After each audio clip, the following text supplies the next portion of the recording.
वास्तविक गीता का ज्ञान तत्व। एक विद्वान ब्राह्मण ने एक बार राजा के पास जाकर कहा, महाराज, मैंने धर्म ग्रंथों का अच्छा अध्ययन किया है।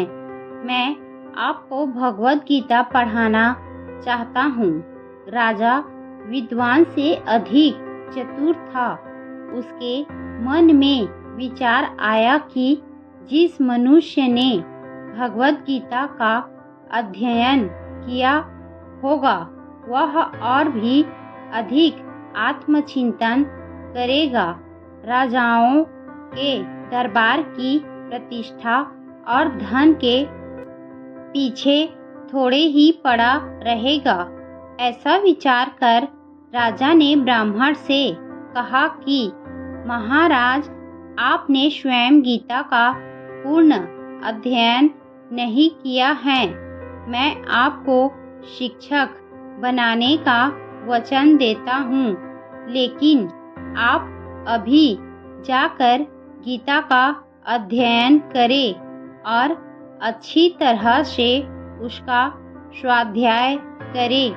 ब्राह्मण चला गया, लेकिन वह बराबर यही सोचता रहा कि देखो तो राजा कितना बड़ा मूर्ख है। वह कहता है कि तुमने गीता का पूर्ण अध्ययन नहीं किया और मैं कई वर्षों से उसी का बराबर अध्ययन कर रहा हूँ।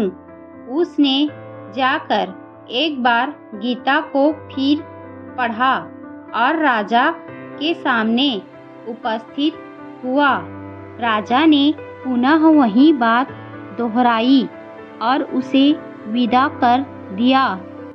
ब्राह्मण को इससे दुख तो बहुत हुआ, लेकिन उसके मन में विचार आया कि राजा के इस प्रकार कहने का कुछ ना कुछ मतलब अवश्य है। वह चुपके से घर चला गया और अपने को टोकरी में बंद करके गीता का ध्यानपूर्वक अध्ययन करने लगा। धीरे धीरे गीता के गूढ़ अर्थ का प्रकाश उसकी बुद्धि पर पड़ने लगा और उसको स्पष्ट मालूम होने लगा कि संपत्ति, मान, द्रव्य, कीर्ति के लिए दरबार में या किसी दूसरी जगह दौड़ना व्यर्थ है। उस दिन से वह दिन रात एक चित्त से ईश्वर की आराधना करने लगा और राजा के पास नहीं गया। कुछ वर्षों के बाद राजा को ब्राह्मण का स्मरण आया और उसकी खोज करता हुआ वह स्वयं उसके घर आ गया।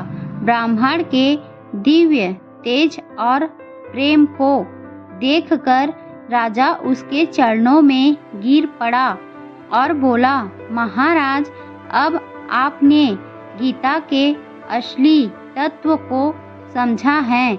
यदि मुझे अब अपना चेला बनाना चाहे तो प्रसन्नता से बना सकते हैं।